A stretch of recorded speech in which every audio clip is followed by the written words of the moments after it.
Hello, जय हिंद, वंदे मातरम साथियों। स्वागत है आप सभी का हमारे YouTube channel online teaching with Kaushal में। साथियों, अगर आप UP triple S C PT की तैयारी कर रहे हैं तो ये वीडियो आपके लिए बहुत इंपॉर्टेंट है, क्योंकि मैं आपको यहाँ पर डेली एक प्रैक्टिस सेट करा रहा हूँ। ये आज का हमारा प्रैक्टिस सेट नंबर 5 है, जो कि आपकी परीक्षा की दृष्टि से बहुत इंपॉर्टेंट है। तो साथियों, मैं आपको यहाँ पर 50 प्रैक्टिस सेट कराऊंगा, वो भी लगातार मैं प्रैक्टिस सेट करा रहा हूँ। आज का प्रैक्टिस सेट नंबर 5 है, तो हमारे साथ डेली जुड़े रहिए। और जो भी साथी हमारे चैनल पर नए हैं तो कृपया चैनल को सब्सक्राइब तो कर ही लीजिए, क्योंकि मैं आपका यहाँ पर कॉन्फिडेंस लेवल हाई करने आया हूँ। 50 प्रैक्टिस सेट लगाने के बाद आपका कॉन्फिडेंस लेवल बहुत ऊपर हो जाएगा। तो मेरे साथ जुड़े रहिए और वीडियो को अपने दोस्तों के पास भी शेयर कर दीजिए। तो चलिए क्लास को स्टार्ट करते हैं दोस्तों। तो आज का हमारा पहला प्रश्न क्या हो जाएगा? प्रश्न नंबर 1, हिंदी साहित्य के इतिहास में प्रसिद्ध कबीरदास, सूरदास, महावीर प्रसाद द्विवेदी, प्रेमचंद, हरवंशराय बच्चन किस प्रदेश से हैं? जो हिंदी साहित्य के जो इतने प्रसिद्ध कवि हैं उनमें से सूरदास जी हैं, कबीरदास हैं, महावीर प्रसाद द्विवेदी जी हैं, मुंशी प्रेमचंद हैं, हरवंशराय बच्चन जी हैं। ये किस राज्य से बिलोंग करते हैं? तो किससे करते हैं साथियों? ये उत्तर प्रदेश। कहाँ? ये उत्तर प्रदेश से बिलोंग करते हैं। तो ऑप्शन नंबर सी यहाँ पर बिल्कुल राइट आंसर हो जाएगा। अगला क्या है? प्रश्न नंबर 2, भाषा को बोलते समय होने वाले उतार चढ़ाव को क्या कहते हैं? जब हम किसी लगातार बोलते हैं तो उस समय जो उतार चढ़ाव होता है हमारी लैंग्वेज में, आवाज़ में, उसे क्या कहते हैं बताइए? तो उसे क्या कहते हैं? उसे अनुतान कहते हैं। क्या? अनुतान। अच्छा, यहाँ पर अनुतान ना होता तो क्या होता? सुर या लहर। उसे सुर या लहर भी कहते हैं। तो ऑप्शन नंबर ए यहाँ पर बिल्कुल राइट आंसर हो जाएगा। अब इसके बाद अगला क्या है हमारा? प्रश्न नंबर 4, रेलगाड़ी एक डैश शब्द है। रेलगाड़ी जो है ये कैसा शब्द है? देशज है, विदेशज है, तद्भव है या फिर संकर है? तो क्या हो जाएगा साथियों? जो रेलगाड़ी है ये एक संकर शब्द है। कैसा? संकर शब्द है। ये किससे किससे मिलकर बनाया? तो किससे? रेल। किससे? रेल। रेल कैसा शब्द है? तो रेल अंग्रेजी शब्द है। और गाड़ी कैसा शब्द है? तो गाड़ी हिंदी शब्द है। तो ये क्या हो गया? रेलगाड़ी एक संकर शब्द है। अगला क्या है हमारा? प्रश्न नंबर 4, वीर रस का स्थायी भाव क्या है? जो वीर रस है इसका स्थायी भाव क्या हो जाएगा? तो क्या? उत्साह हो जाएगा। ऑप्शन नंबर सी बिल्कुल राइट आंसर हो जाएगा। वीर रस का स्थायी भाव उत्साह होता है। अगला क्या है? प्रश्न नंबर हमारा 5, मानसिक और शारीरिक कष्ट द्वारा उत्पन्न शिथिलता को क्या कहते हैं? मानसिक और शारीरिक कष्ट द्वारा उत्पन्न शिथिलता को क्या कहते हैं? प्रश्न नंबर 5 का आंसर क्या जाएगा? उसे क्या कहते हैं? ग्लानि कहते हैं। क्या? ग्लानि कहते हैं। तो ऑप्शन नंबर यहाँ पर हमारा बी बिल्कुल राइट आंसर हो जाएगा। क्या? ग्लानि। अच्छा, अगला क्या है हमारा? प्रश्न नंबर 6 क्या हो जाएगा? बहुत इंपॉर्टेंट प्रश्न है साथियों। क्या है? भंवरा का सही पर्यायवाची शब्द बताइए। भंवरा का सही पर्यायवाची शब्द हमें बताना है। देखो, कुंज नहीं होता है, आली ये भी नहीं होता है, खाद्योत ये भी नहीं होता है। तो क्या हो जाएगा? भ्रमर हो जाएगा। भ्रमर। भंवरा का पर्यायवाची शब्द भ्रमर हो जाएगा। अगला क्या है? प्रश्न नंबर 7, निम्न में स्त्रीलिंग शब्द कौन सा है? बताइए, इनमें से स्त्रीलिंग शब्द कौन सा है? तो क्या हो जाएगा? शोभा। ऑप्शन नंबर ए बिल्कुल राइट आंसर हो जाएगा। शोभा एक स्त्रीलिंग शब्द है। अब अगला क्या है हमारा? प्रश्न नंबर 8, जो शब्द क्रिया की विशेषता बताए उसे क्या कहते हैं? अच्छा, जो शब्द क्रिया की विशेषता बताए उसे क्या कहते हैं? तो साथियों उसे क्या कहते हैं? उसे क्रिया विशेषण कहते हैं। ऑप्शन नंबर डी बिल्कुल राइट आंसर हो जाएगा। जो शब्द क्रिया की विशेषता बताए उसे क्रिया विशेषण कहते हैं। अगला क्या है हमारा? प्रश्न नंबर 9 क्या हो जाएगा? दिए गए विकल्पों में सही का चयन करके रिक्त स्थान की पूर्ति कीजिए। अच्छा, कन्या की देश के आरोप में उन्हें आजीवन जेल हुई। देखो, पगड़ी नहीं, बाड़ी ये भी नहीं। कन्या की हत्या के आरोप में उन्हें आजीवन कारावास हो गया। तो ऑप्शन नंबर क्या हो जाएगा? डी बिल्कुल राइट आंसर हो जाएगा। प्रश्न नंबर 10 हमारा क्या है?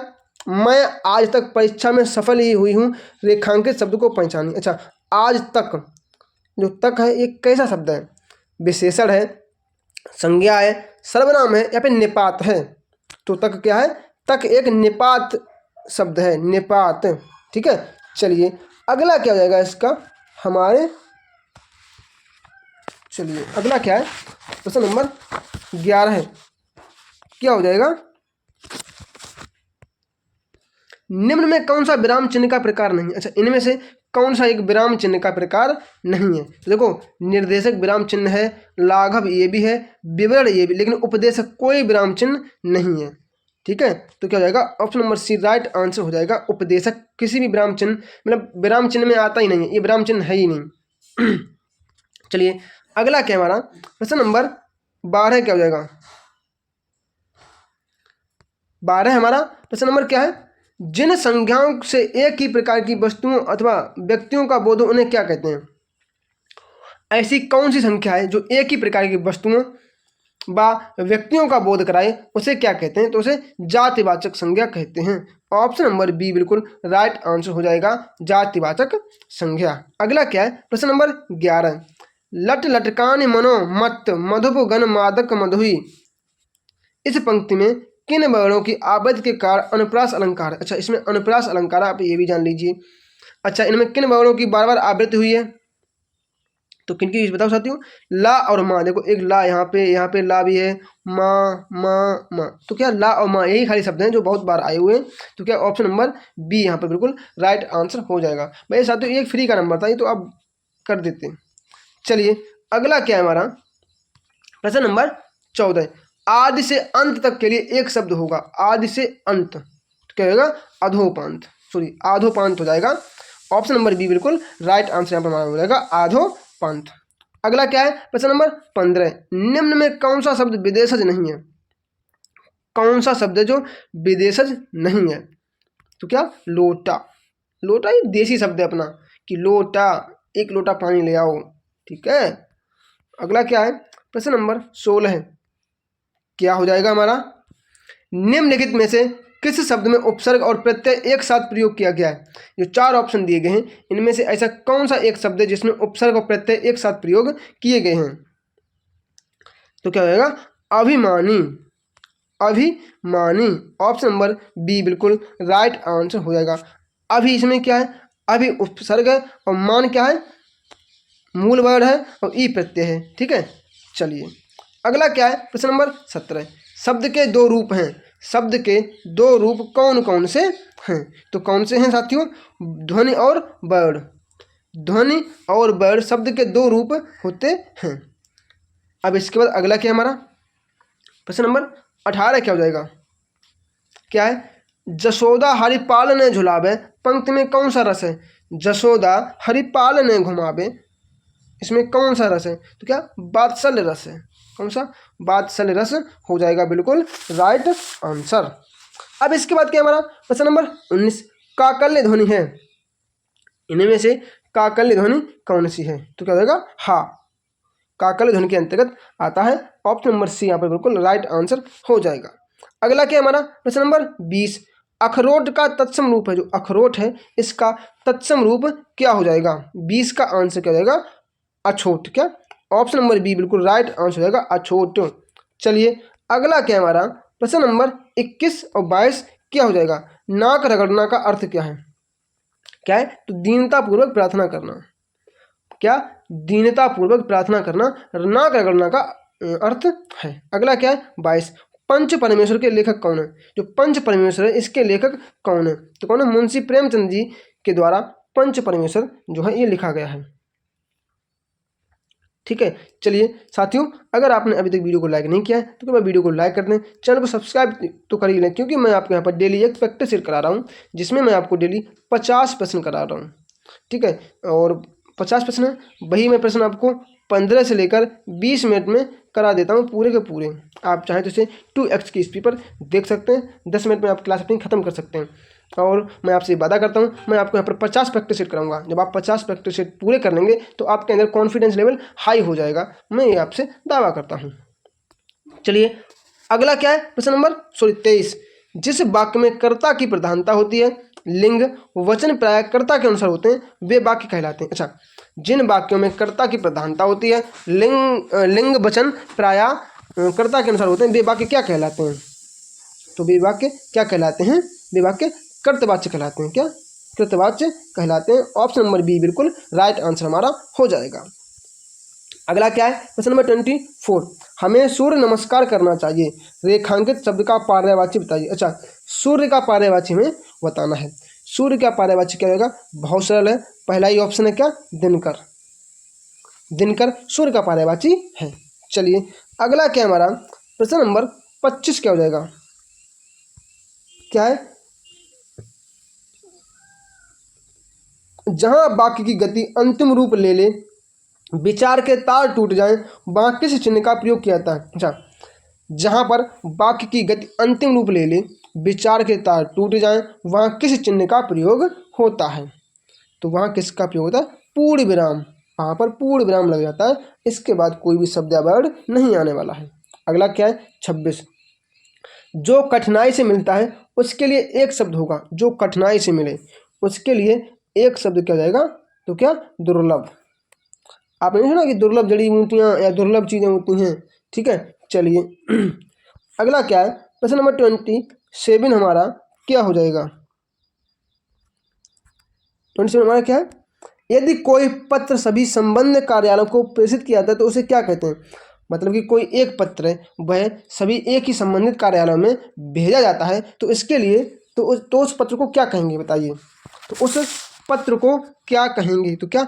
परिपत्र कहेंगे। ये मैं आपको प्रैक्टिस सेट नंबर 2 में भी, ये प्रैक्टिस सेट 2 में भी प्रश्न आया था। ठीक है, चलिए अगला क्या है? 28। निम्नलिखित में तद्भव शब्द है, निम्न में से कौन सा तद्भव शब्द है बताइए? तो क्या हो जाएगा? अचरज। जो अचरज है ये तद्भव शब्द के अंतर्गत आता है। अगला क्या है हमारा? प्रश्न नंबर 29। निम्नलिखित में से कौन सा शब्दालंकार है? शब्दालंकार कौन सा है बताइए? तो क्या हो जाएगा? देखो कौन सा है? यमक। ये शब्दालंकार है, बाद बाकी सभी अर्थालंकार के अंतर्गत आते हैं। उपमा, उत्प्रेक्षा, रूपक, ये कैसे हैं? ये शब्दालंकार के, सॉरी ये अर्थालंकार है, यमक शब्दालंकार है। अगला क्या हमारा? प्रश्न नंबर 30 क्या हो जाएगा? रानी केतकी की कहानी किसने लिखी है बताइए? तो किसने लिखी है? इंसा अल्लाह खां। इंसा अल्लाह खां के द्वारा रानी केतकी की कहानी लिखी गई है। ऑप्शन नंबर डी बिल्कुल राइट आंसर हो जाएगा। अगला क्या है? 31। बाजारूपन का संधि विच्छेद क्या होगा? बाजारूपन का संधि विच्छेद क्या हो जाएगा? 31 का आंसर क्या होगा? तो क्या? बाजारूपन। ऑप्शन नंबर ए बिल्कुल राइट आंसर हो जाएगा। साथियों जैसे मैं आपको बता रहा हूँ, आप हमारे साथ जुड़े रहिए। मैं आपको अच्छे अच्छे सवाल कराने की कोशिश करता हूँ, अच्छा प्रैक्टिस शेड्यूल करा रहा हूँ, तो आप लोग मेरे साथ ऐसे ही जुड़े रहिए। अगला क्या है? 32। निम्नलिखित मुहावरे का अर्थ क्या है? निम्नलिखित मुहावरे का अर्थ क्या है? क्या? खाना न पचना। खाना न पचना ये किसका अर्थ हो जाएगा? तो 32 का आंसर क्या जाएगा साथियों? क्या जाएगा?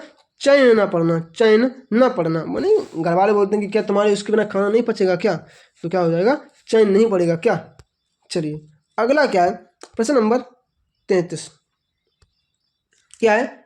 6 वर्ड किसके योग से बना है? जो 6 है ये किसके किसके योग से बना है? तो किसके?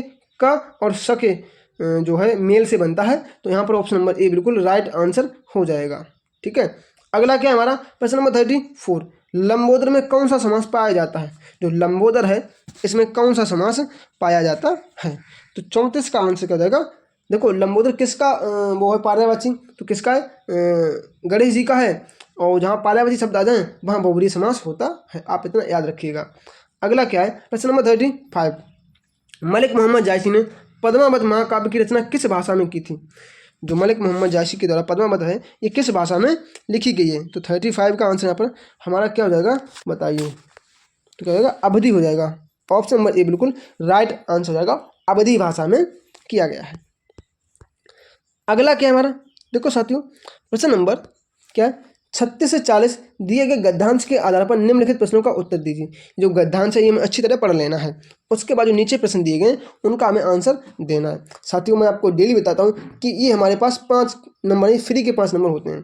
ठीक है, ये फ्री के 5 नंबर होते हैं जो कि हमें बिल्कुल भी मिस नहीं करने। इन 5 प्रश्नों को अपने काबू में रखना, मतलब इन्हें 5 नंबर लेके आने हैं। ये फ्री के नंबर होते हैं 5। तो चलिए आपने शायद पढ़ लिया होगा, अब मैं आपको इसके प्रश्न करा देता हूँ यहीं पे। चलिए ठीक है, इसमें हमारा पहला प्रश्न क्या है? 36 क्या हो जाएगा? संस्कृति वह योग्यता है जो, संस्कृति वह योग्यता है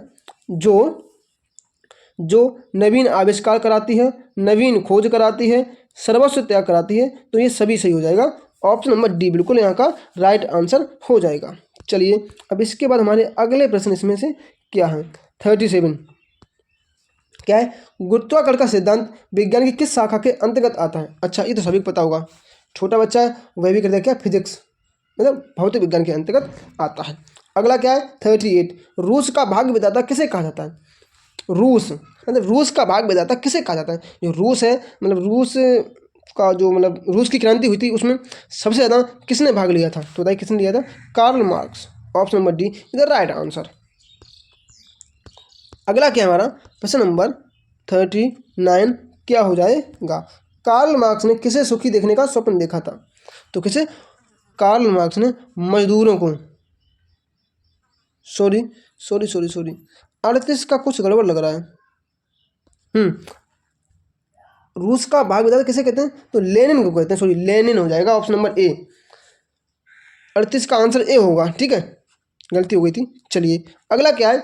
39 कार्ल मार्क्स ने किसे सुखी देखने का स्वप्न देखा? तो किसे? मजदूर जो लोग हैं, मतलब जो नहीं मजदूर लोगों को सुखी देखने के लिए इन्होंने स्वप्न देखा था। तो ऑप्शन नंबर सी यहाँ पर बिल्कुल राइट आंसर हो जाएगा। अगला क्या है हमारा? प्रश्न नंबर 40 क्या है? सिद्धार्थ ने अपना घर क्यों त्याग दिया? जो सिद्धार्थ थे इन्होंने अपना घर क्यों त्याग दिया? तो किसके लिए? मानवता के सुख के लिए, मानवता के सुख के लिए इन्होंने अपना घर त्याग दिया था। अच्छा ये बताइए कि सिद्धार्थ के गृह त्याग को क्या कहते हैं? अगला क्या है? 41 हर गीत का छंद में यति कितनी मात्राओं पर होती है? जो हर गीत का छंद है इसमें यति कितनी मात्राओं पर होती है? तो बताइए क्या हो जाएगा? 16 और 12 मात्राओं पर। कितनी?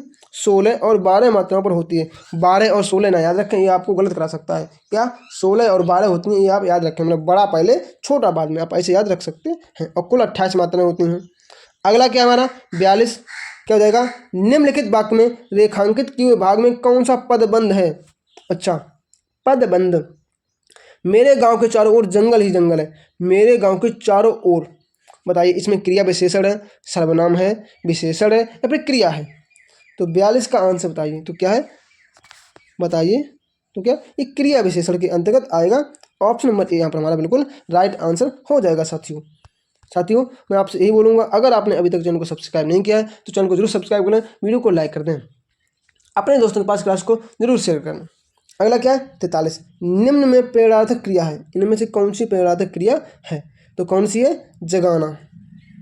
अच्छा आप देख रहे हैं जितने प्रैक्टिस सेट हुए उसमें एक क्रिया जरूर आई, कौन सी? प्रेरणार्थक क्रिया हर प्रैक्टिस सेट में हमारी पूछी जा रही है।